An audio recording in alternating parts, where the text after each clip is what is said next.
না বলো, এই যে সুন্দর ঘর, দেখ কত হ্যাঁ সুন্দর ঘর, একটা টিউবলাইট মেরমের করছে, ঘরে একটা ঝাড়ুও নেই যে ঘরটা ঝাড় দেবো, হ্যাঁ যে ঝাড় দিয়ে বিছানা টিছানা পরিষ্কার করব, কিন্তু একটা টিভি আছে।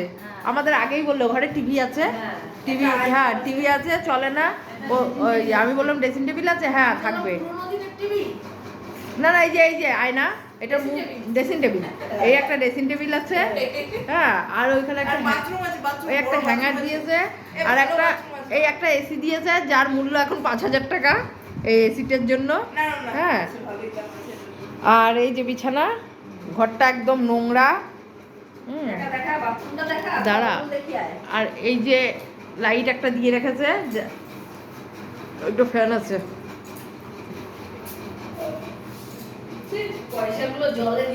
আর এই যে বাথরুম, মানে বাথরুমে গিয়ে পা দিয়ে যে হাত পাও ধোবো সেটা তো ঘেন্না লাগছে, ঠিক আছে।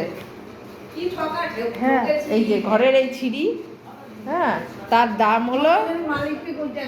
দাম হলো এক রাতে হ্যাঁ ওটা যে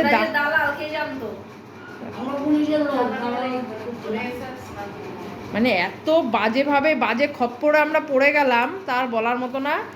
মানে ওরা ওগুলো সব আমাদের কটায় লাস্ট ঢুকতে হবে হোটেলে সেটা বলেনি, এসে দেখি তখন কটা বাজে, আমাদের 11:40 বেজে গেছে। আমরা বাস বুক করতে ঠিক করে আবার বলে আপনারা ঘরে ঘুমিয়ে পড়েছেন।